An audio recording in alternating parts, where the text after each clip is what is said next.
मनो मे। हरि शरणं श्री हरे नमः मानविहरणे नमः।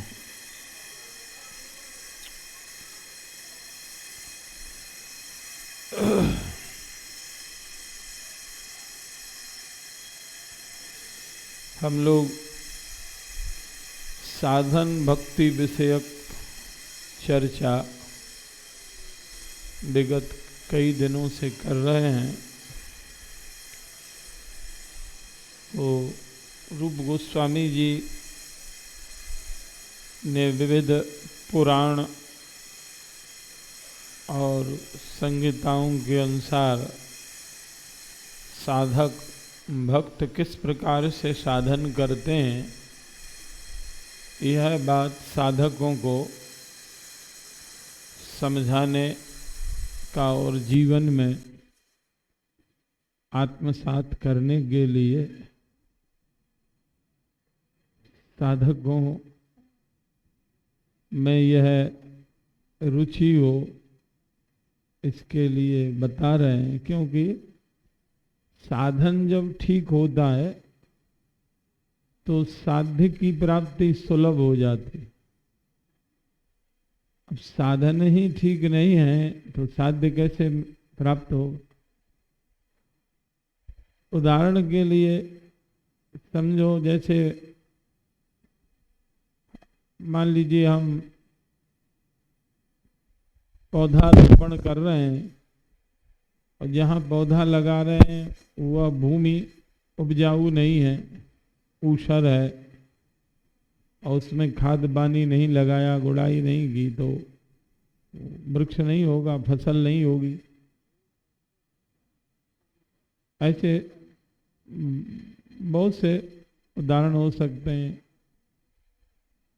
हमने रसोई बनाने का जो साधन है उनको नहीं जुटाया तो रसोई ठीक नहीं बनेगी, साध्य की प्राप्ति नहीं होगी। मकान की नींव बढ़िया से नहीं भरी गई तो मकान दीर्घ काल तक टिकेगा नहीं, ढह जाए। कई बार आए दिन सूचना आती रहती हैं कि गवर्नमेंट के द्वारा बनाया हुआ पुल टूट गया, एक ही बरसात में ढह गई 4 मंजिला बिल्डिंग। तो उसमें जो जिन साधनों की आवश्यकता थी, बिल्डिंग मटेरियल अनुपात जितना होना चाहिए था नहीं लगाया, तो वो दीर्घकाल तक बिल्डिंग टिकती नहीं है। हमारा साधन जो पुष्ट होगा और समझो अध्ययन ठीक से होगा तो परिणाम बहुत अच्छा होगा, रिजल्ट अच्छा आएगा और साध्य की प्राप्ति हो जाएगी। अध्ययन करके जो वो प्राप्त करना चाहता है, यदि उत्तम विधा से उसने अध्ययन किया है तो अपने साध्य की लक्ष्य की वह प्राप्ति कर लेता है। इसी प्रकार से परमार्थ मार्ग में जो हमारे शास्त्रों में साधन की विधा बताई गई, विधि बताई गई, तदन रूप हम साधन में प्रवृत्त होते हैं तो साध्य की प्राप्ति हो जाएगी। इसीलिए साधक वही है जो साधन को सावधानी पूर्वक करे। लौकिक उपलब्धियों के लिए लौकिक साधन है, पारमार्थिक सिद्धि के लिए पारमार्थिक साधन है। उन साधनों को गुरुजन संतजन हमारे ग्रंथ पुराण हमको बताते हैं। तो यदि हम उन साधनों को ठीक से करते हैं तो अवश्य लक्ष्य की प्राप्ति करेंगे। तो साधन को जो ठीक से करता है वही सच्चा साधक है, नहीं तो आलसी प्रमादी कहलाए। तो सावधानी बहुत आवश्यक है। जो व्यक्ति होता है वो साधन में सिद्धि की प्राप्ति नहीं कर पाता है।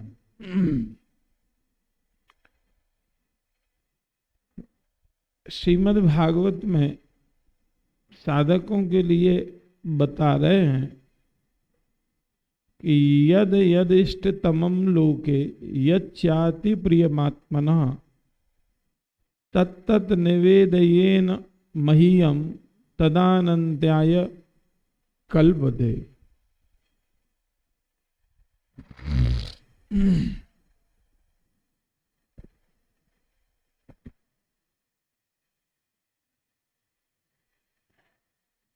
भगवान उद्धव जी से कह रहे हैं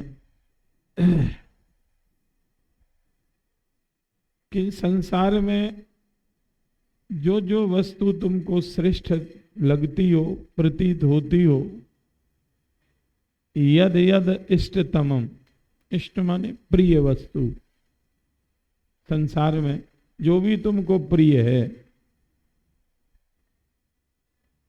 किसी की प्रियता धन के प्रति अधिक होती है, अपने कोठी बंगले के प्रति होती है, शरीर के प्रति होती है, पुत्र आदि के प्रति होती है। तो बोले जो भी प्रिय है तुमको वह मुझे अर्पित करो। बोले जो प्रिय वस्तु है उसको तो करो ही, अपने को भी मुझको अर्पित करो। सबसे प्रिय तो अपना शरीर, देह, इंद्री ही सबको होता। अपना शरीर प्रिय है इसलिए लोग शरीर की, अन्य की अपेक्षा इस शरीर का ज्यादा ध्यान देते हैं। और जो भगवत भक्त होते हैं स्थिति प्राप्त, वो अपने प्रभु आराध्य की अनुकूलता पर ज्यादा ध्यान देते हैं। हमारे आराध्य, हमारे प्रभु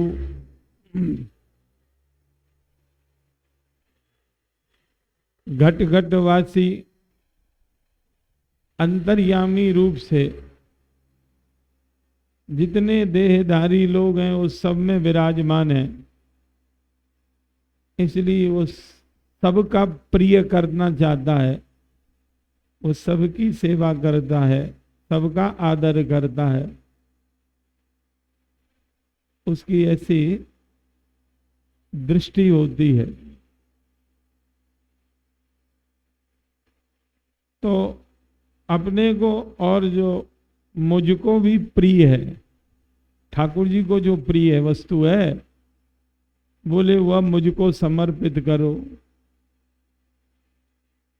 तत्तत् निवेदयेन मह्यम, तो मुझको समर्पित करने से अनंत काल तक फल प्रदान करने वाली वह वस्तु हो जाती है। तदनंताय कल्पते, और उस प्रिय वस्तु के प्रति राग भी चला जाता है भगवान को अर्पित करने।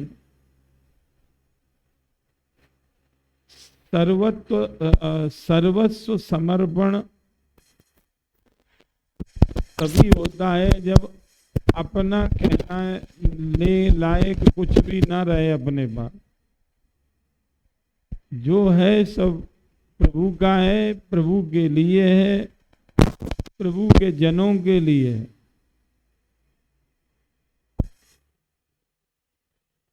अपने लिए भक्त की, वैष्णव की कोई चेष्टा नहीं होती है। शरीर भी ठाकुर जी का है, उन्हीं की सेवा के लिए है। इस दृष्टि से शरीर की, देह की भी वह देख रेख करता है।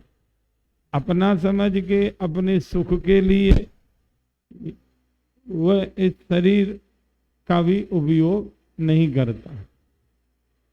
ठाकुर जी की वस्तु है, ठाकुर जी का मंदिर है, इसलिए बढ़िया से ठाकुर जी के मंदिर को संभाल के रखना चाहिए। बढ़िया तिलक लगाओ, बढ़िया द्वादश तिलक लगाओ, वस्त्र धारण करो, समय से खिलाओ पिलाओ, साफ सफाई करो। ठाकुर जी की वस्तु है, अपना मान के नहीं करता भक्त, ये ठाकुर जी का है।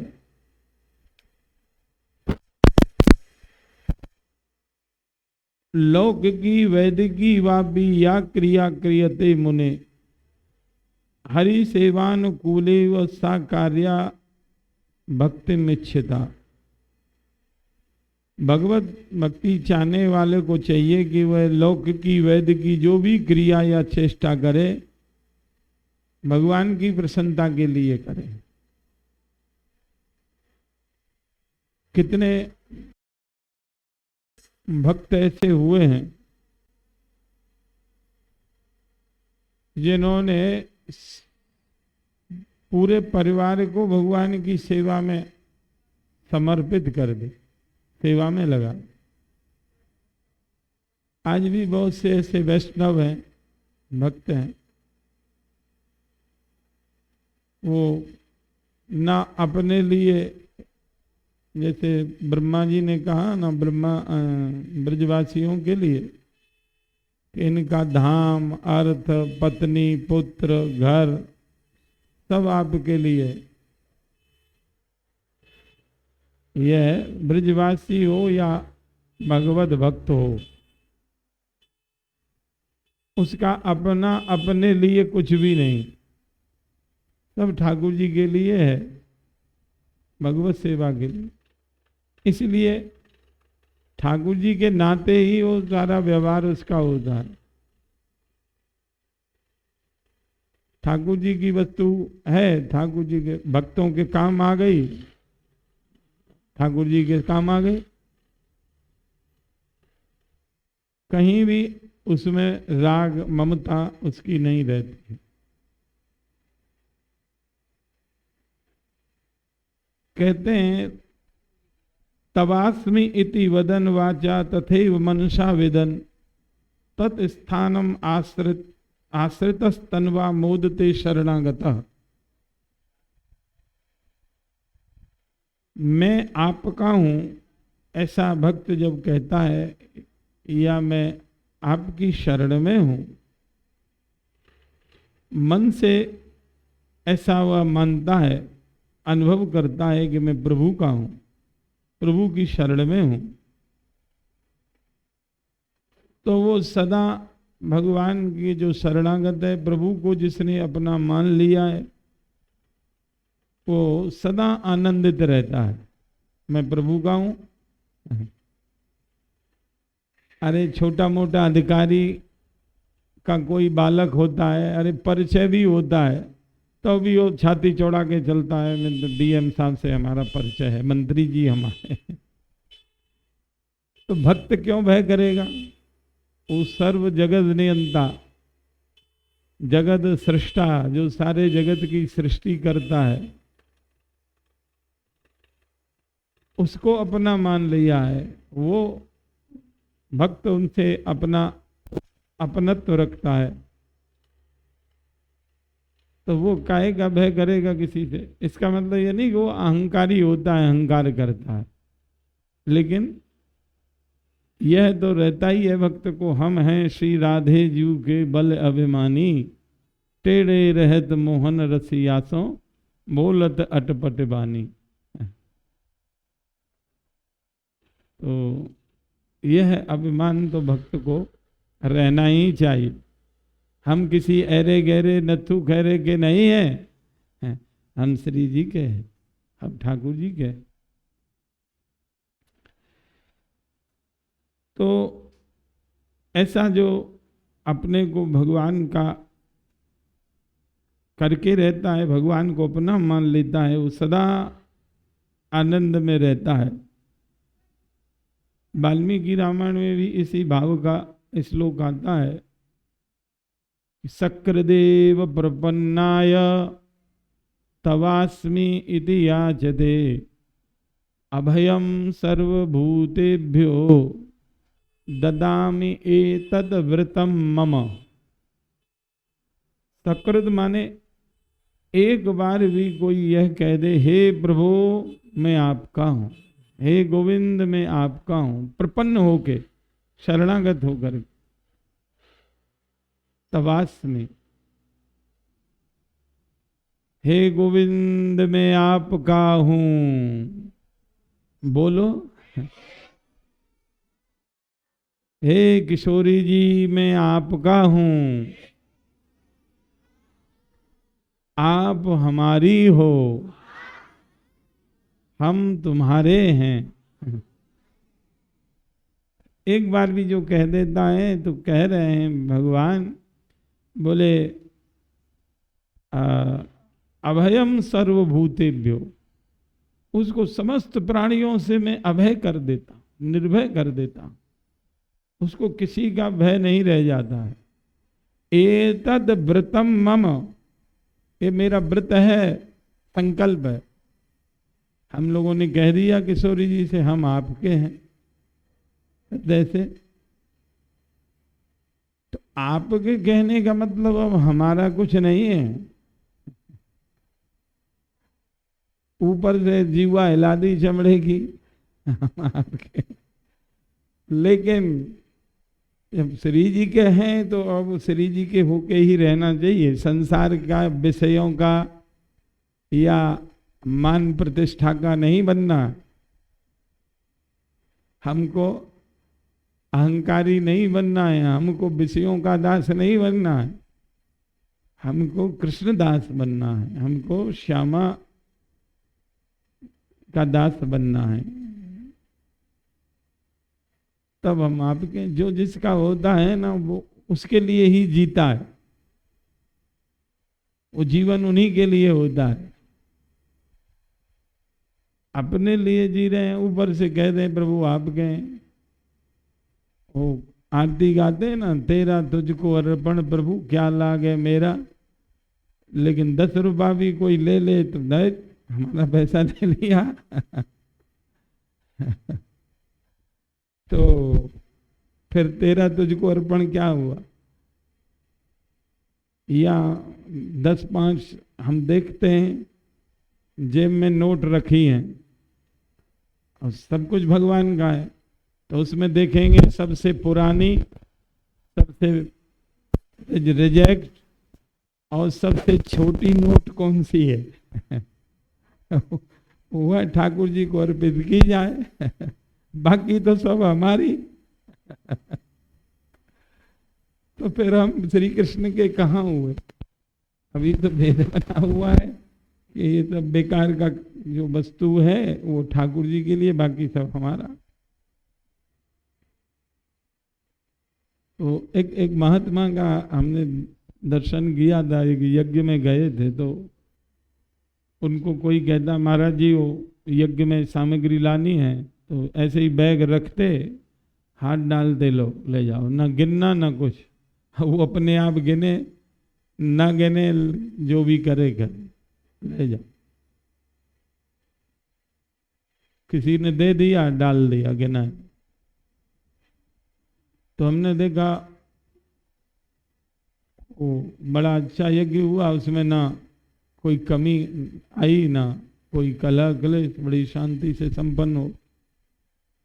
तो उन महात्मा ने वो अपना नहीं समझा, ठाकुर जी का है, करने वाले भी ठाकुर जी, कराने वाले भी ठाकुर जी, करता भी ठाकुर जी, कार्यता भी ठाकुर जी, कराने वाले करने वाले सब ठाकुर जी हैं, सहयोगी भी वही है, अनुमोदक भी वही है, प्रेरक भी वही है। समस्या वहां आती है जब हम अपने को कर्ता मानते हैं, भोक्ता मानते हैं। जब सब कुछ प्रभु ही है और सब कुछ प्रभु के लिए ही है, संतों के लिए है, तो फिर झगड़ा किस बात का है, मेरा तेरा किस बात का। तो समर्पण की बातें करना तो बहुत सरल है, लेकिन वास्तव में समर्पण होना, मैं मेरेपन का भी त्याग कर देना, यह बड़ी बात है।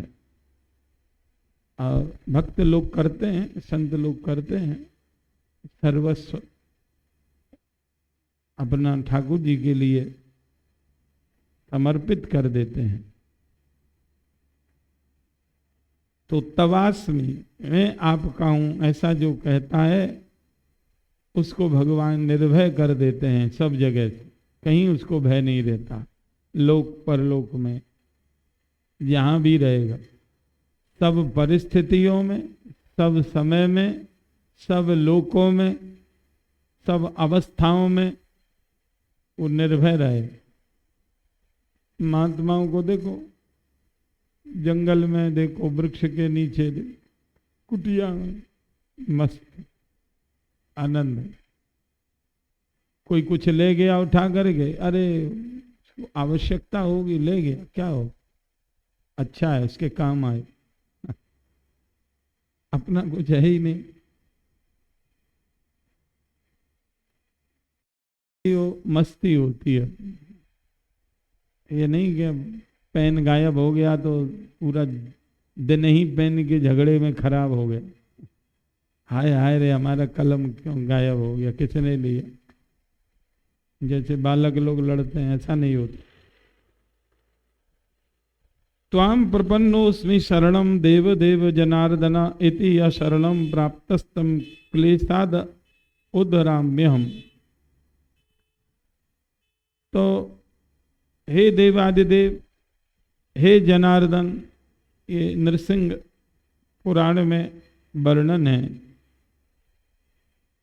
आप मेरी रक्षा करो, मैं आपकी शरण में हूं, ऐसा कहकर के जो शरण में आता है, भगवान कह रहे हैं क्लेशाद उद्धराम्यहम्, उसको समस्त क्लेशों से मैं उद्धार कर देता हूं। ठाकुर जी की जो शरण में चला जाता है, या मैं शरण में हूं ऐसा कहता है, तो भगवान उस समय उस संकट से रक्षा कर देते। कितने उदाहरण हैं ऐसे भक्तों के जीवन में। प्रहलाद जी की रक्षा, मीरा जी की रक्षा, विष अमृत बना दिया।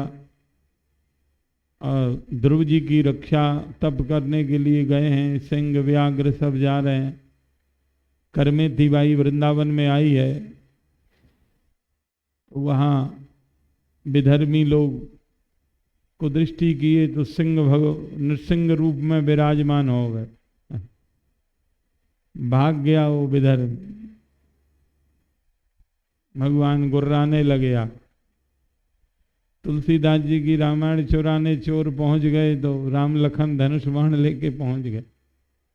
एक भक्त दंपति की कथा भक्त में आती है, भगवान वहां रक्षा करने पहुंच गए। जयमल जी का शत्रु से युद्ध करने पहुंच गए। अनेक उदाहरण है। त्रिलोचन भक्त के यहाँ सेवक बन के पहुंच गए, त्रिलोक भक्त के यहाँ गहना बना करके राजा को पहुंचा दिए, और नकली त्रिलोक भक्त बन के भंडारा कर रहे हैं, कबीरदास जी का भंडारा कर रहे हैं। ऐसे भक्तमाल ऐसे चरित्रों से भरी पड़ी। जो भगवान ने कहा है ना, अनन्यास चिंतयन्तो माम ये जनः पर्युपासते तेषां नित्याभियुक्तानां योगक्षेमं वहाम्यहम्। जो अनन्य भाव से मेरी उपासना करता है, चिंतन करता है, उनका योगक्षेम में वहन करता हूं। जो अप्राप्त है उसकी प्राप्ति कराना योग है, और जो प्राप्त है उसका नाम क्षेम माने रक्षा। जो प्राप्त है उसकी रक्षा करता हूं, जो प्राप्त नहीं है वो प्राप्त मैं करा देता हूं। ये योगक्षेम कहलाता है।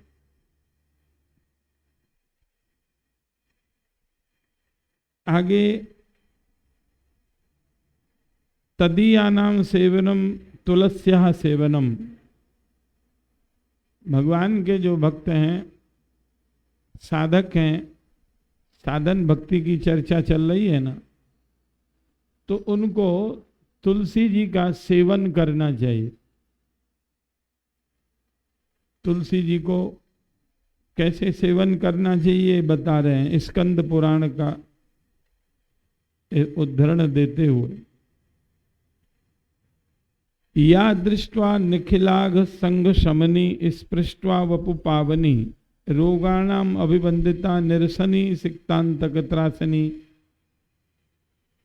प्रत्या सत्य विधायनी भगवत कृष्ण से संरोपिता न्यस्ता तच्चरणे विमुक्ति फलदा तस्यै तुलस्यै नमः। वैष्णवों में तुलसी जी की बड़ी महिमा है और बड़ा आदर तुलसी महारानी का करते हैं। कहते हैं तुलसी जी का कोई दर्शन करता है तो या दृष्ट्वा निखिलाघ संग शमनी, अघ कहते हैं पाप को, उनके निखिल माने संपूर्ण पापों को नष्ट कर देते। तुलसी दर्शन से जीव निष्पाप हो जाता। और दूसरा महिमा बता रहे हैं, स्पृष्ट्वा बपू पावनी, तुलसी जी का स्पर्श होने से शरीर पवित्र हो जाता है, शरीर को पवित्र कर देते हैं। इसलिए वैष्णव लोग गले में तुलसी धारण करके रखते हैं। तुलसी जी का स्पर्श होके जल हमारे शरीर को अभिषिक्त करेगा, या तुलसी जी का स्पर्श करते हैं प्रणाम करते समय। लेकिन अपवित्र अवस्था में तुलसी जी का स्पर्श नहीं करना चाहिए। स्नान करके ही स्पर्श करना चाहिए और प्रणाम करके तुलसी जी को चैन भगवान के लिए करना चाहिए। भगवान के चरणों में अर्पित तुलसी प्रसाद रूप में ग्रहण करना चाहिए। मान लीजिए औषधि आदि के लिए भी सेवन करना है, पत्र चयन करके लाओ, सूतना नहीं चाहिए। ऐसे लोग मूर्ख लोग सूत, एक एक पत्र का चयन करना चाहिए। तो भगवान को अर्पित करे, फिर उसको अपने काम में प्रसाद रूप में लेना चाहिए, सीधे सीधे नहीं। तो तुलसी धारण करना चाहिए।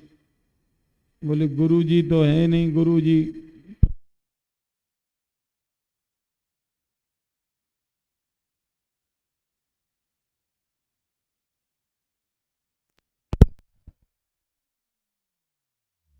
धारण कर लो। कृष्णम वंदे जगत गुरु, ठाकुर जी के चरणों में माला अर्पित करके पहन लो। और जब श्रद्धा हो उन संत से ले लेना। तो ये शरीर को पवित्र करने वाली है, इससे पवित्र हो जाता है देह।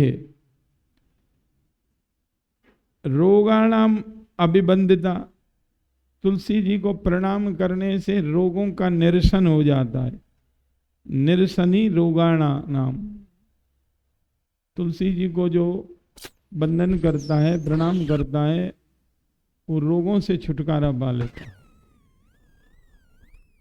सिक्तांतक त्रासनी, और कह रहे हैं सींचने से यम का भय दूर हो जाता है। रोजाना जल अर्पित तुलसी जी को करने से यमराज का भय नहीं रहता है। ऐसी महिमा है तुलसी जी की। गले में तुलसी हो, मरते समय भी तुलसी जी का बिरवा रखते हैं लोग। प्राण त्याग के समय पास में तुलसी जी का पौधा विराजमान कर देना। तुलसी मिश्रित चरणामृत मुख में डालना चाहिए। कि गले में तुलसी होना चाहिए। वक्षस्थल पे तुलसी की जो मिट्टी है मृतिका, या नहीं है तो थोड़ा उसी में तुलसी का स्पर्श करा करके पत्र का, और उस रज को तुलसी जी के मस्तक पर लगा दे, वक्षस्थल पे लगा दे, तिलक कर दे, तो यमराज भी भयभीत होता है। यानी यम यातना तुलसी धारण करने वाले को नहीं मिलती है। प्रत्यासक्ति विधायनी, और कह रहे हैं संरोपण करने से श्री कृष्ण का सामीप्य प्राप्त होता है। संरोपिता भगवता कृष्णस्य प्राप्ति। तुलसी जी का बिरवा कोई लगाता है, सींचता है, आजकल वर्षा ऋतु है तो तुलसी जी को जो आरोपित करता है, गमले में लगाता है, घर में लगाता है, तो उसको भगवान की भक्ति मिलती है। कृष्ण भक्ति देने वाली हैं श्री तुलसी महारानी। एक बड़ा सुंदर पद भी है मीरा जी का, वो याद होना चाहिए भक्तों को। नमो नमो तुलसी महारानी, नमो नमो हरि की पटरानी। ऐसा बड़ा सुंदर पद है, तो याद करके आरती के समय उस पद को बोल लेना चाहिए। तुलसी स्पर्श धारण की बड़ी महिमा। एक बार हमने बक्सर वाले जो भक्तमाली नारायण भक्तमाली जी महाराज थे, अब तो नहीं रहे, तो उनसे एक बार हमने कथा सुनी बड़ी सुंदर कि एक किसान वो बैलगाड़ी लेकर के जा रहा था अपने खेत पर, अब उसका काल आ गया था, मृत्यु आ गई थी, तो यमदूत उसको लेने आ गए। तो अचानक उसके जो बैल थे वो बिगड़ गए, नाराज हो गए, बेधक गए, बैलगाड़ी से निकल करके, और वो जो किसान था उसको नीचे गिरा दिया और उसको मारा, सींग उसको चोट लग गई और भाग गए बैल। और यमदूत वहाँ उपस्थित थे, लेकिन वो गिरा ऐसे स्थान पर संयोग से वहाँ तुलसी जी की वृक्षावली पौधे थे किनारे, तो वो गिरा तो यमदूत बोले इसको चलो लेकर के चलो। वह देख रहा है सामने यमदूत खड़े हैं पांच लेकर, बोले ले कैसे चले, तो तुलसी जी का स्पर्श किया है। ये वो जब देख रहा है, सुन रहा है तो थोड़ा घायल है, मूर्छित है थोड़ा, लेकिन होश है उसको, सब वो देख रहा। तो यदि तुलसी की कृपा से मेरे प्राण बच रहे हैं तो तुलसी जी को और हृदय से लगा ले, तुलसी जी की शरणागति ग्रहण कर ली। अब वो समय निकल गया, समय होता है, यमदूत चले गए। तो एक यवन विधर्मी मुसलमान उस दृश्य को देख रहा था कि भाई अचानक इसके बैल बिदक गए, इसको गिरा दिया, चोट लग गई, सींग मार दिया, और ये पौधों को, छोटे छोटे पौधे हैं, दो दो हाथ एक एक हाथ के, इनको ऐसे पकड़ लिया है। उसने ये सब नाटक देखा, पास में आया, बोले भाई ये सब क्या तुम कर रहे हो, ऐसे इन पौधों को क्यों पकड़ रहे हो, रो रहे हो। बोली तुलसी महारानी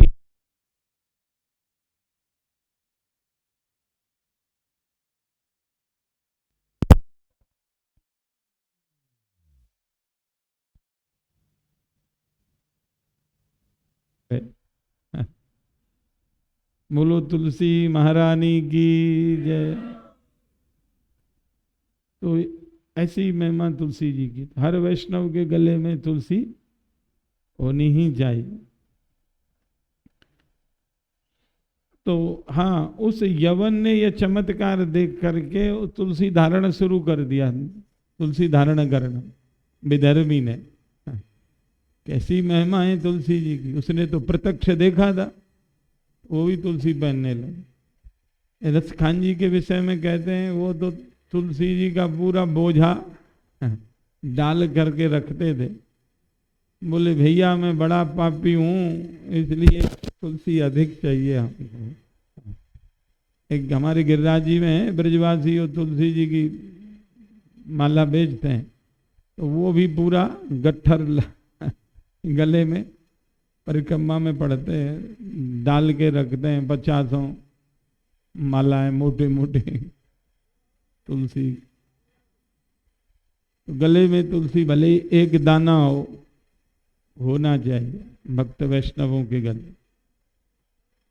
अब कुछ लोग मूर्ख होते हैं, नहीं पहनते हैं। हम उधर जाते हैं पूरब में या बिहार में, वहाँ वो लोग तुलसी जी नहीं पहन, तुलसी माला पे जप भी नहीं करते। कहते हैं तो सब काम से निवृत्त हो जाओ, बुढ़ापे में जप करो, बुढ़ापे में तुलसी धारण करो, या जो विधवा हो जाए वो तुलसी माला जपे, वो कंठी पहने, ऐसा वो लोग कहते। जबकि हमारे ग्रंथ कहते हैं नहीं, तुलसी बचपन से धारण करना चाहिए गले।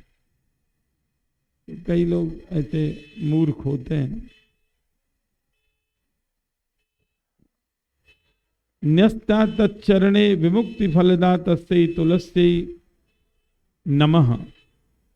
तुलसी महारानी का सेवन करने से भक्ति प्राप्त होती है। दृष्ट्वा ध्याता कीर्तिता नमिता स्तुता रोपिता सेविता नित्यम पूजिता तुलसी शुभा।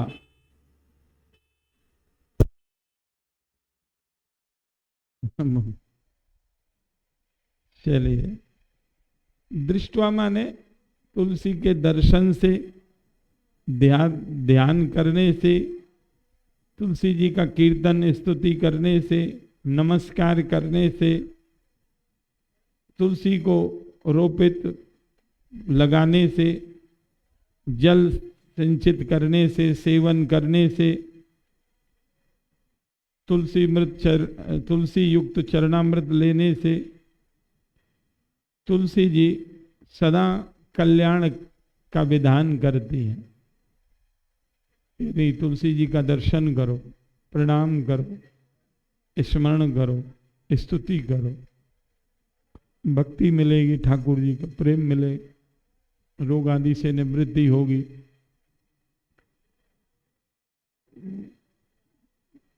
ऐसे अपने घर में भी जहाँ भी रहते हैं कुटिया में तुलसी जी का विरवा रखना चाहिए। तो जल और प्रणाम आरती तो किया ही जा सकता। यहाँ तक महिमा है तुलसी जी की, कोई कामना सकाम भाव से तुलसी जी की परिक्रमा प्रदक्षिणा करे, नित्य जल सिंचन करके आरती करे, तो लौकिक मनोरथों को भी पूरा कर देते। ऐसा तुलसी जी कल्प वृक्ष के समान। नवधा तुलसीम देवीम ये भजन्ति दिने दिने युग कोटि सहस्राणी ते बसंती हरेर ग्रह। इस प्रकार से ये 9 प्रकार से जो तुलसी जी का सेवन करते हैं वो हरि धाम में वास करते हैं। युग कोटि सहस्राणी, हजारों युगों तक, करोड़ों वर्षों तक वो भगवत धाम में निवास पाते हैं। अर्थात जो तुलसी जी को धारण करते हैं, सेवन करते हैं, उनका कुयोगियों के यहाँ जन्म भी नहीं होता। कथनचित भक्ति परिपक्व नहीं हुई, दोबारा जन्म लेना पड़ा, तो श्रीमताम योगे योग भ्रष्टो भी जायते, श्रीमंत लोगों के यहाँ, भक्तों के यहाँ उसका जन्म होगा, बचपन से भक्ति का अवसर मिल जाएगा, साधु संग सत्संग मिल जाएगा। यह भी पूर्वकृत हमारे सुकृतों का फल है कि बचपन से सत्संग मिल जाए। अब जैसे बच्चे हैं, छोटे छोटे बालिकाएं हैं, ये ऐसे ही नहीं आ गए, इनका कोई सुकृत रहा है।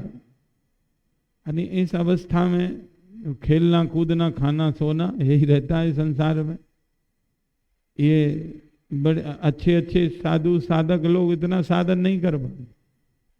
अब 3 बजे जग करके स्नान आदि करके और मंगल श्री जी का दर्शन करना, प्रभात फेरी करना, यहाँ सत्संग करना, फिर अपना स्वाध्याय पाठ भी गीता जी का करते हैं, पढ़ते भी हैं, शाम को सत्संग कीर्तन, बीच में भी कीर्तन, तो सहज में ये भजन हो रहा है। यह कोई साधारण बात नहीं है। एक कल सज्जन कह रहे थे कि हमारा ऐसा सौभाग्य नहीं, हमारा हमारी इतनी उम्र बीत गई और देखो ये लोग भजन कर रहे हैं इस अवस्था में। तो यह है ठाकुर जी की कृपा है। अब ये लोग समझे न समझे, बाकी बिना कृपा के तो एक नाम भी कोई नहीं ले सकता है। जो भी भजन परायण है, भजन में लगा है, वो भगवान की कृपा का फल है। बचपन से साधु संग मिल जाना और भजन में लग जाना, यह कृपा का ही फल है। आगे वर्णन करते हैं, वैष्णवानी तु शास्त्राणि ये शृण्वन्ति पठन्ति च धन्यास्ते मानवा लोके येषां कृष्ण प्रसीदति। जो लोग वैष्णव शास्त्रों को पढ़ते हैं या श्रवण करते हैं, जैसे आप लोग श्रवण कर रहे हैं, हम पढ़ रहे हैं, आपको सुना रहे हैं, धन्यास्ते मानवा लोके, इस लोक में संसार में वो मनुष्य धन्य है, धनवान है वो लोग, उनसे बड़ा धनी कोई नहीं है। तेसाम कृष्ण प्रसीदति, ऐसा जो ग्रंथों को पढ़ते सुनते हैं, बोले उनसे श्री कृष्ण प्रसन्न हो जाते हैं। ये सब ग्रंथ भी तो भगवान के ही स्वरूप है, भगवान की वाणी है। इनको सुनते हैं, भागवत साक्षात भगवान का वांग में स्वरूप है, तो भगवान प्रसन्न होते हैं। इसीलिए हमको अपने ग्रंथों का स्वाध्याय करते रहना चाहिए, सुनते रहना चाहिए, और इनके संरक्षण के लिए पढ़ना भी चाहिए। और साधु संतों को तो जरूर पढ़ना चाहिए, उनको लोग आदर्श मानते हैं, पूछते हैं महाराज ऐसी समस्या, शास्त्र अध्ययन होगा तो समाधान कर पाएंगे, नहीं तो नहीं कर पाएंगे। तो शास्त्र संरक्षण के लिए भी, सद संस्कारों के संरक्षण के लिए भी, भक्ति का प्रचार प्रसार करने के लिए भी, भक्तों को भगवान की चर्चा सुनने को मिले, भगवत भक्तों की सेवा के लिए भी शास्त्र अध्ययन करना चाहिए, चिंतन करना चाहिए, मनन करना चाहिए, और उस शास्त्र की बातों को आत्मसात करना चाहिए, जीवन में उनको उतारने का प्रयास करना चाहिए। ठाकुर जी कृपा करें तो बिल्कुल होगा, असंभव कुछ भी नहीं है। एक संत थे तो जब कभी भी हम असमर्थता व्यक्त करते तो तुरंत डांटते, अरे तुम बड़े मूर्ख हो, क्यों नहीं कर सकते हो, तुम भगवान के अंश हो, भगवान के सेवक हो, ऐसा सोच करके करो, जाओ, हो जाएगा ये काम। ऐसा उत्साह बढ़ाते थे। तो कभी निराश नहीं होना चाहिए। और उत्साह वर्धन करने वालों से बहुत लाभ होता है। एक कोई अच्छा काम कर रहा हो, उसको निरुत्साहित कर दो तो बेचारे वो वैसे ही आधा हो जाता है। शल्य क्या करते थे? रथ हाँकते थे कर्ण का, लेकिन निरुत्साहित करते रहते थे। अरे क्या तुम जो है नपुंसकों की तरह बाण चलाते हो, खींचते थे। लेकिन पहले ही वचन ले लिया था कि हम कुछ कहेंगे तो बोलोगे नहीं, तुम इसी शर्त पे रथ हाँकेंगे। भगवान ने यही कहा था। शल्य मामा थे पांडवों के, नकुल सहदेव माद्री के भाई, तो उनको अपने बस में कर लिया था सेवा शुश्रूषा करके। तो पांडवों का एक महारथी पांडवों की ओर भांजों के लिए आ रहा था, लेकिन उसने इतनी सेवा किया कि वो अपने बस में कर लिया। लेकिन भगवान बोले कि ठीक है, तुम वचन दे दियो, सेवा से बंध गए हो, लेकिन एक ही काम करना है, इसको रथ हाँकते समय निरुत्साहित करते रहना, तो आधा बल हो जाता है आदमी। और उत्साह बढ़ाते जाओ तो कमी भी हो तो भी दूर हो जाती। तो भक्ति में उत्साह वर्धन होता रहे, भक्तों की भक्ति का पोषण होता रहे, संवर्धन होता रहे, इसके लिए भी हमको शास्त्र चिंतन मनन करते रहना चाहिए। वैष्णवानी च शास्त्राणि ये अर्चयन्ति गृहे नरा सर्व पाप विनुर्मुक्त्वा भवन्ति सुरवंदिता। जिन वैष्णवों के यहाँ शास्त्रों की, भागवत गीता आदि जो ग्रंथ हैं जितने हमारे, इनकी जो पूजा करते हैं, वो सब पापों से विनुर्मुक्त होकर के देवताओं के द्वारा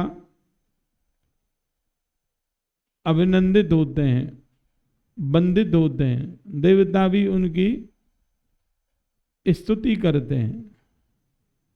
वो लोग धन्य हैं जो ग्रंथों की पूजा करते हैं अपने घरों में, वैष्णव शास्त्रों की। वैष्णव शास्त्र ही हैं, श्रीमद् भागवतम है, श्रीमद् गीता जी हैं, महापुरुषों की वाणी है, भक्तमाल है, ये सब वैष्णव शास्त्र, वेद, पुराण, इनकी जो पूजा करते हैं। एक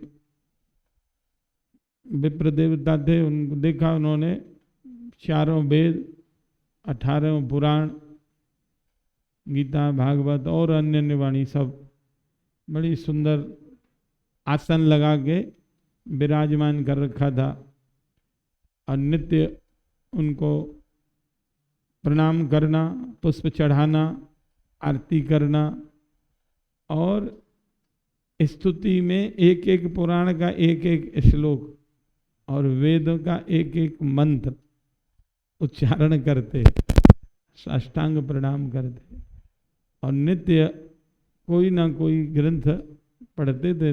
व्यास भगवान की वाणी है, और सेवा भी करते थे भक्तों की।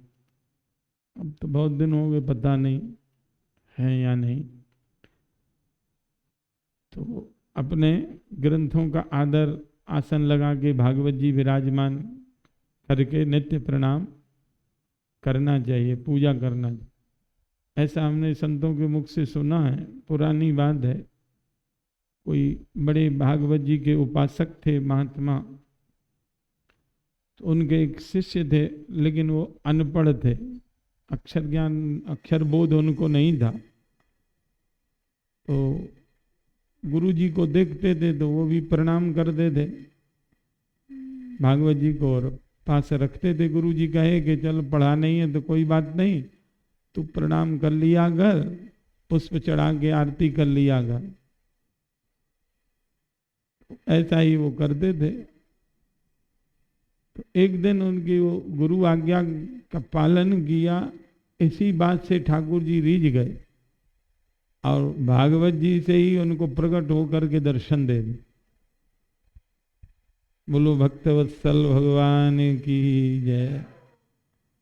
तो ये साक्षात ग्रंथ भगवत स्वरूप ही है। तो देवताओं के लिए वो पूजनीय हो जाता है।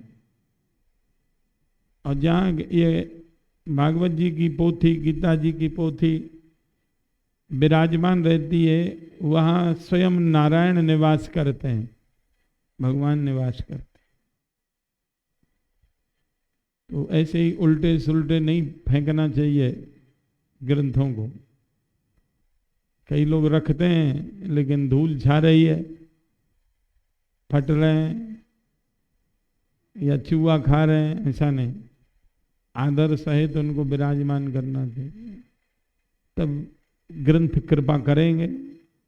वैसे थोड़े चाहे जहाँ फेंक दो, जैसे विद्यार्थी करते हैं, पढ़ेंगे, नीचे पुस्तक रखी है, ऊपर से लांग के चले जाएंगे, पैर लगा देंगे।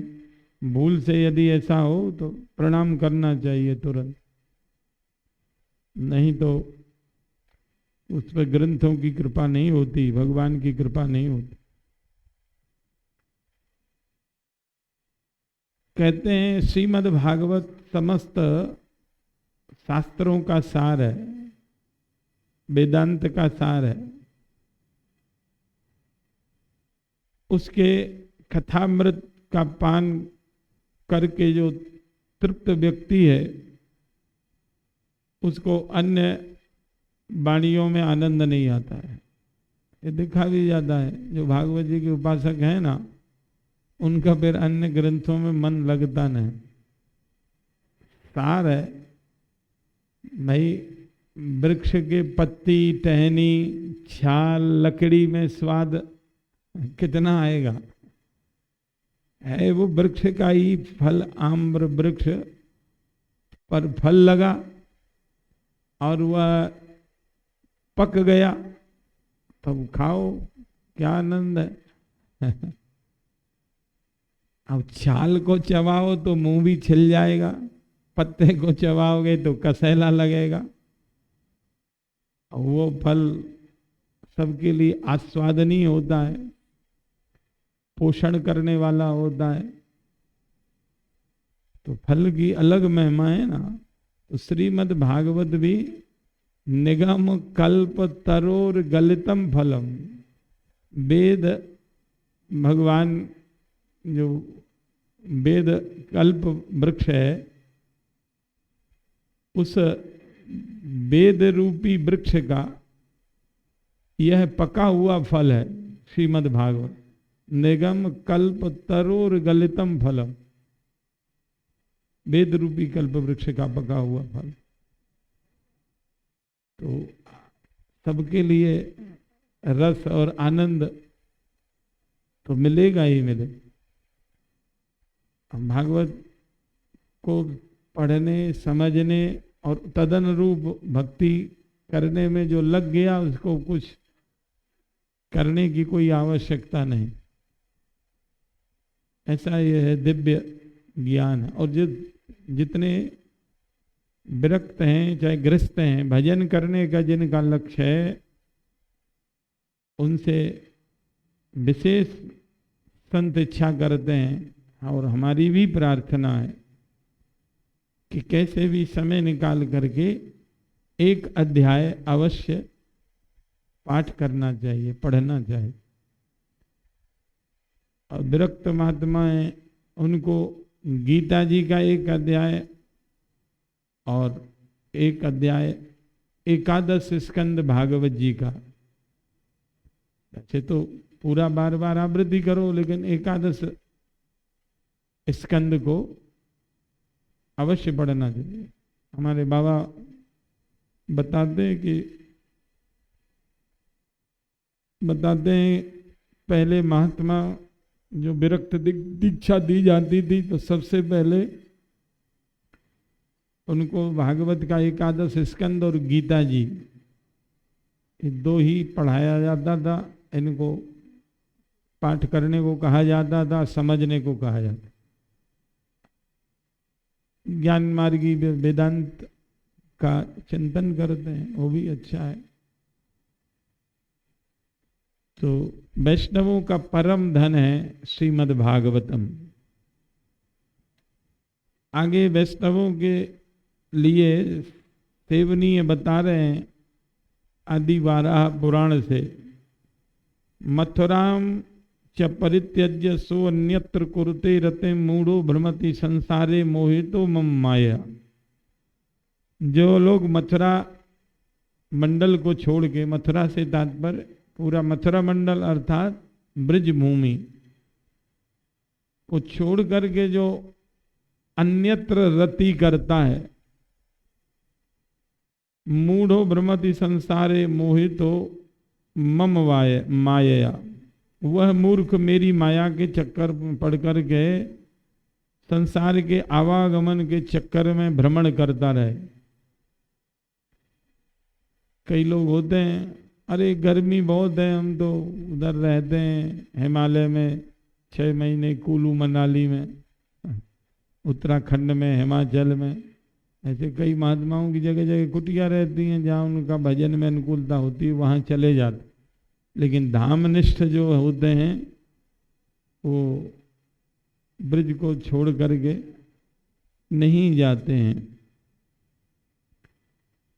कहते हैं त्रैलोक्य वर्त तीर्थानां सेवना दुर्लभा ही यो परमानंदमयी सिद्धिर मथुरा स्पर्श मात्रता।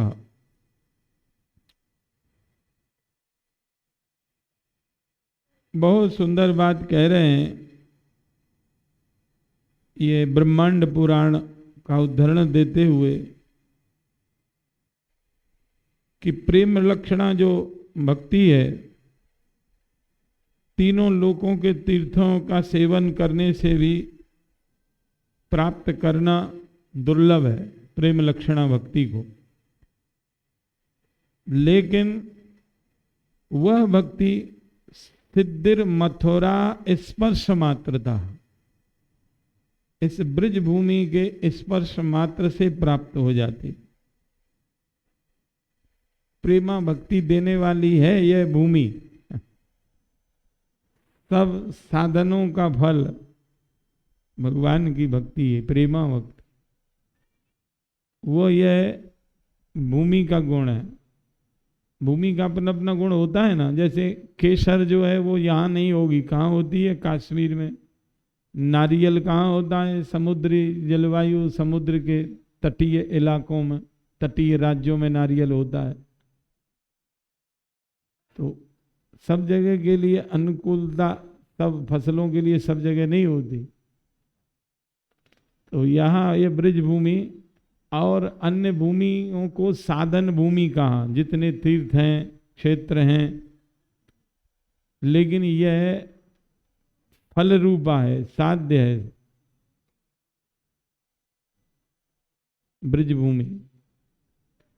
इस ब्रज भूमि से अनुराग होना, यहाँ की रज से अनुराग होना, माने ठाकुर जी से प्रेम होना। धाम धामी में अभेद है ना।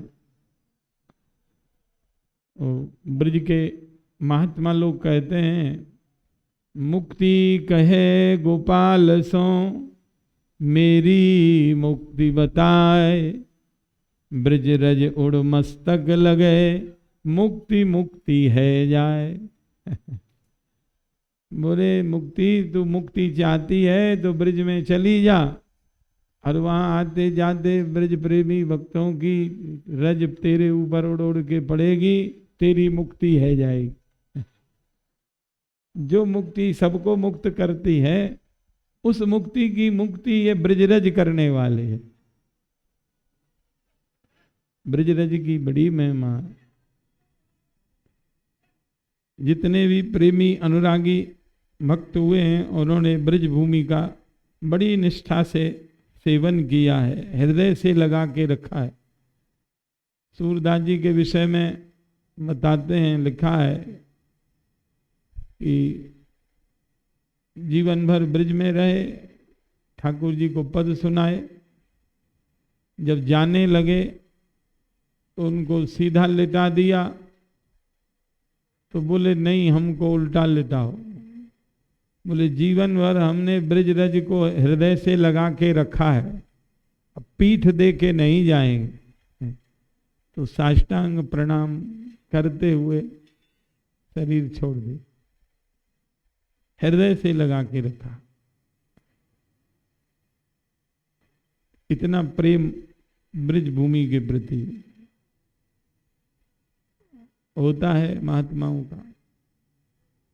एक बहुत दिन हो गए, नए ही साधक थे, गृह त्याग करके आए, यहाँ महाराज जी के सत्संग में रहे काफी दिन।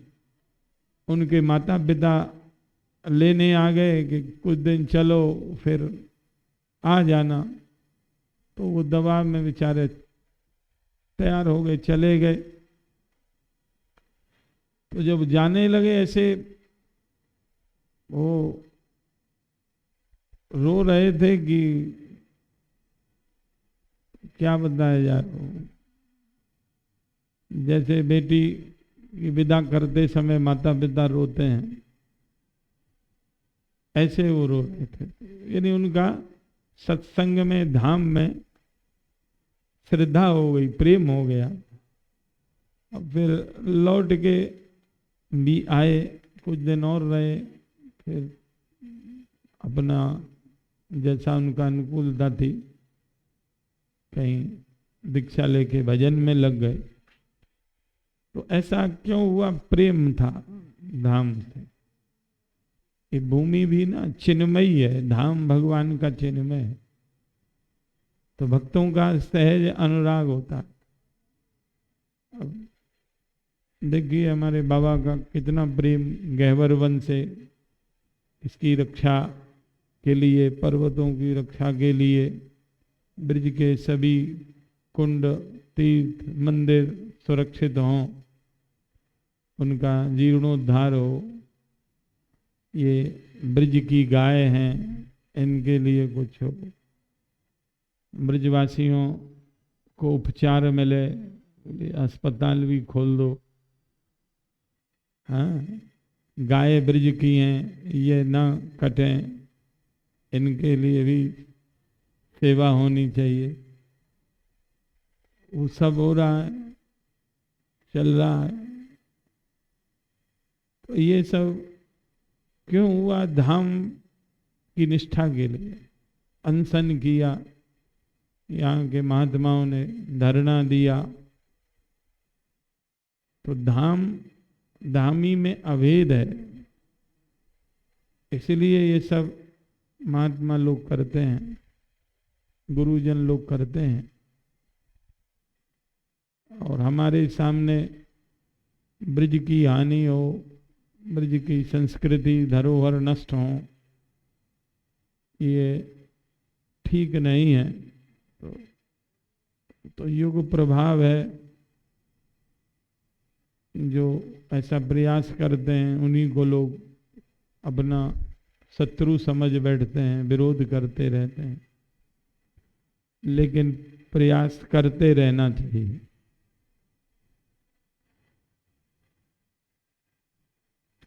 आगे कहते हैं, श्रुता स्मृता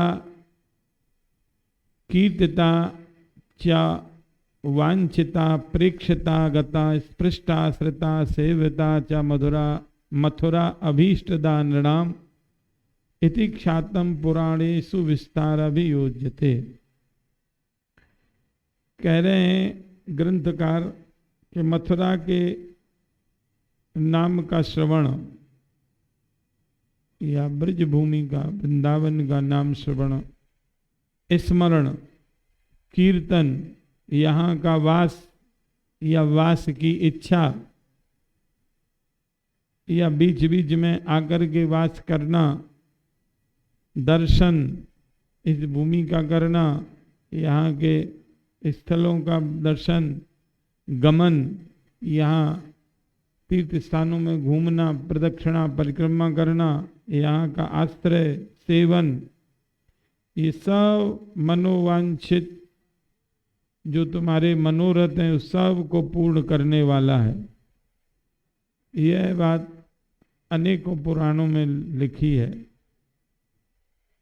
ब्रज भूमि मोहिनी में जानी, पदों में भी महात्माओं ने लिखा है। भटके मत देश देश वेश क्यों लजावे, कुंजन के कोने पर्यो श्याम क्यों न गावे। भटकत फिरत गौड़ गुजरात, ऐसे बहुत से पद हैं। घर में छाण गए नंदनंदा, और घर घर फिरत उगाहत चंदा। ठाकुर जी को भी छोड़ के चंदा चिट्ठा के लिए चले जाते हैं कि अब फसल आ गई है भगतों की, तो थोड़ा इकट्ठा कर लो माल। और ठाकुर जी की सेवा में ही अनुराग रहे तो कोई कमी नहीं रहे। सब हमारे बाबा कहते हैं कि दैवी धन जो सेवा में आना होगा वो उड़ के आ जाएगा, उड़ के आ जाता है। जो जिस पर कृपा ठाकुर जी को करनी होगी तो जाना भटकना कहीं नहीं पड़ेगा। देख ही रहे हैं,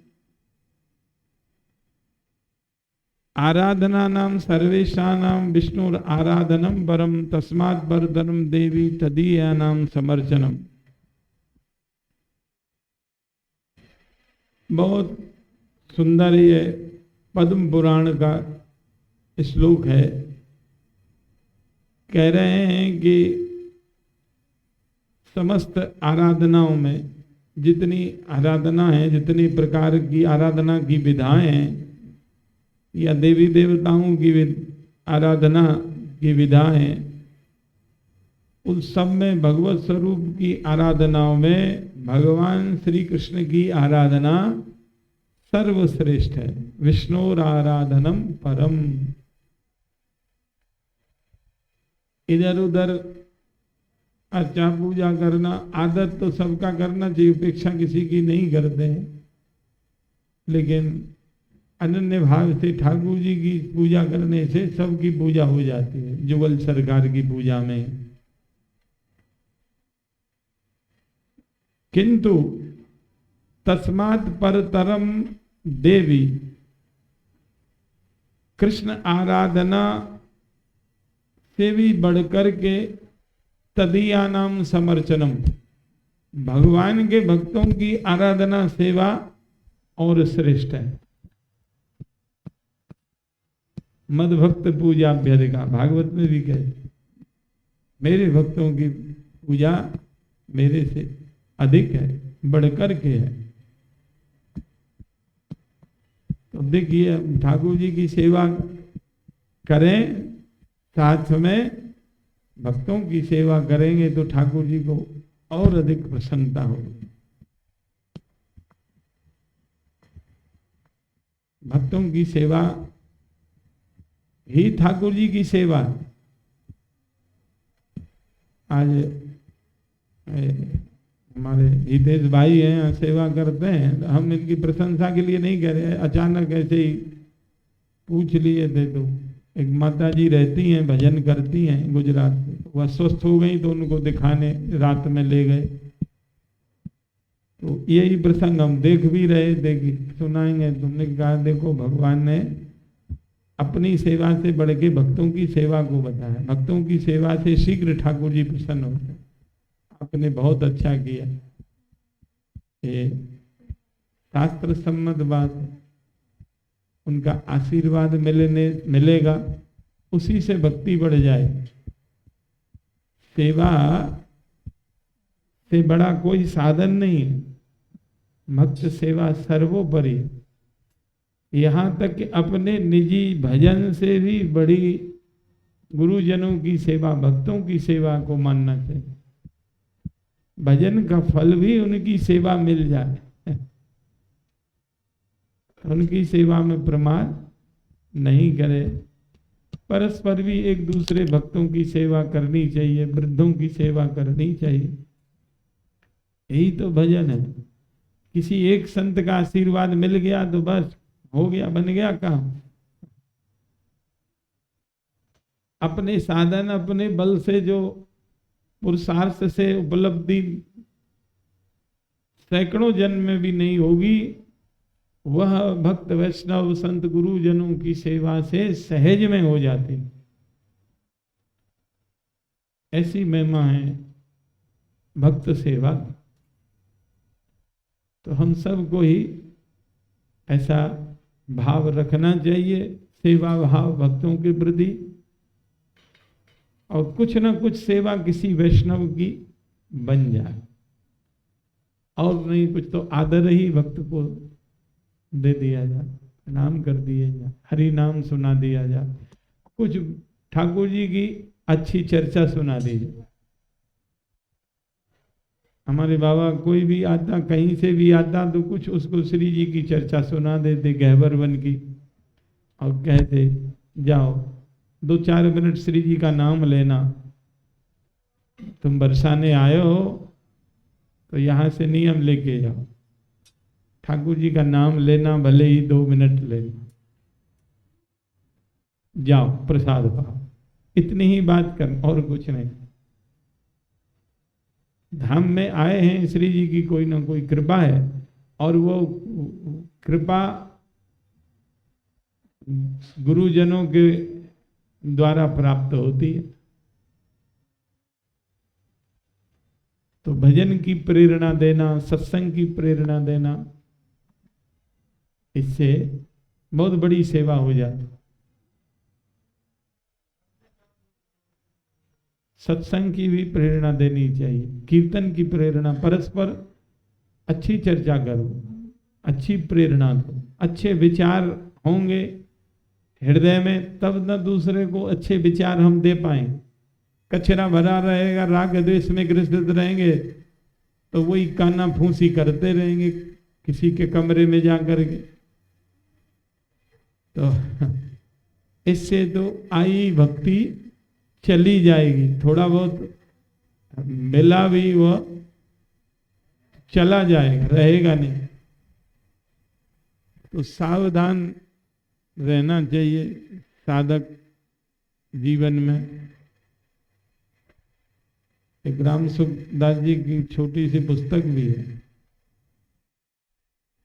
साधकों की सावधानी, ऐसा करके कुछ नाम थोड़ा बहुत इधर उधर हो सकता है, तो बहुत सुंदर है साधकों के लिए। समय हो गया है, इस बड़े सुंदर सुंदर श्लोक हैं, आगे कल चर्चा करेंगे। राधे किशोरी दया करो,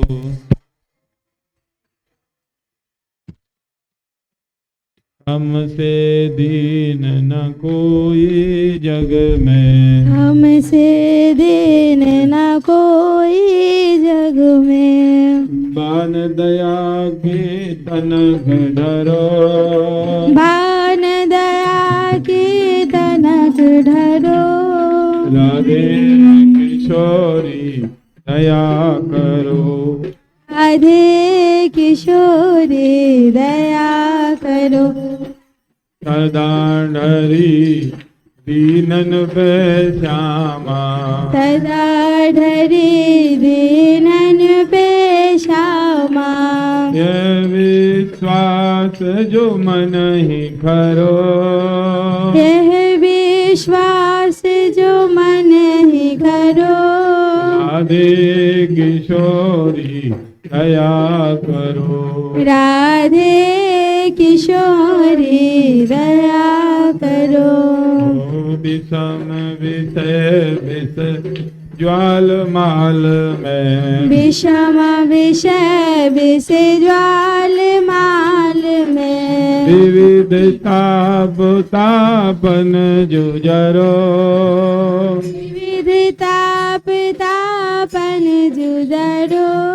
राधे किशोरी दया करो, राधे किशोरी दया करो। दीनन हित अवतरी जगत में, दीनन हित अवतरी जगत जगत में दीन बालनी हिय विचरो दीन पालने हिय विचरो राधे किशोरी दया करो राधे किशोरी दया करो दास तुम्हारो आस और की दास तुम्हारो आस और की हरो विमुख गति को जगरो हरो विमुख गति को जगरो राधे किशोरी दया करो राधे किशोरी दया करो दास तुम्हारो आस और की दास तुम्हारो आस और की हरो विमुख गति को झगरो हरो विमुख गति को झगरो राधे किशोरी दया करो राधे किशोरी दया करो कबहू तो करुणा करो विश्यामा कबहू तो करुणा करोगी श्यामा ये आस लिए द्वार पर यही आस लिए द्वार परो राधे किशोरी दया करो राधे किशोरी दया करो लाडली लाल की जय हो मान बिहारी लाल की जय हो बाबा महाराज की जय हो गौ माता की जय हो जय जय श्री राधे।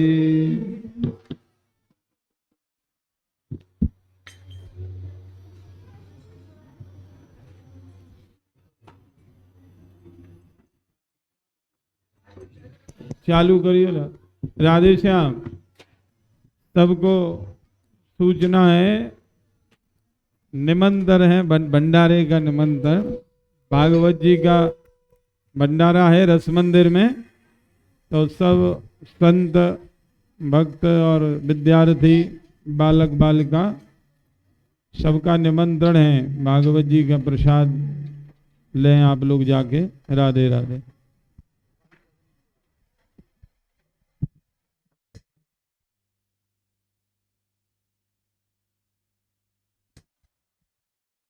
श्री राधा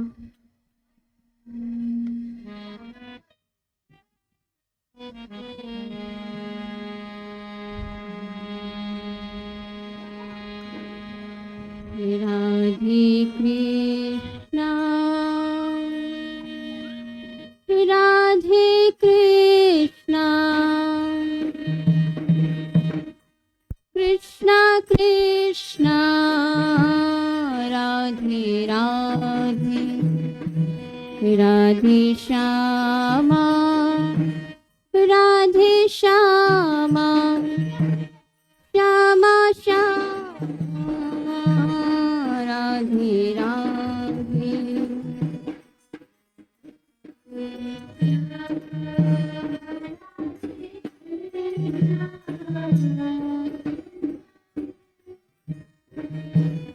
राधे राधे राधे श्यामा राधे श्यामा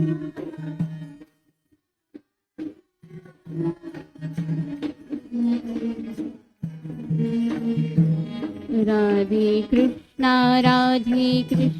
कृष्णा कृष्णा राधे राधे राधे श्याम राधे श्याम श्याम श्याम राधे राधे राधे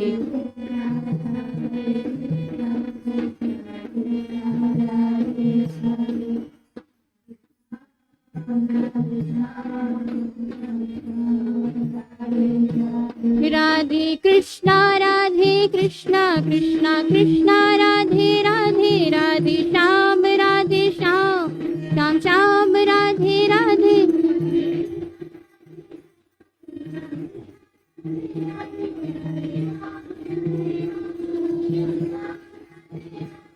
राधे कृष्णा कृष्णा कृष्णा राधे राधे राधे श्याम श्याम श्याम राधे राधे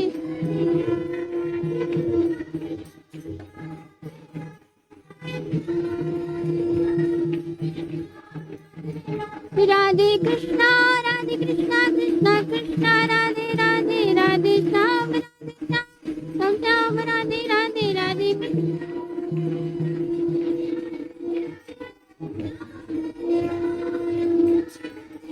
राधे कृष्णा कृष्णा कृष्णा राधे राधे राधे श्याम श्याम श्याम राधे राधे राधे कृष्णा कृष्णा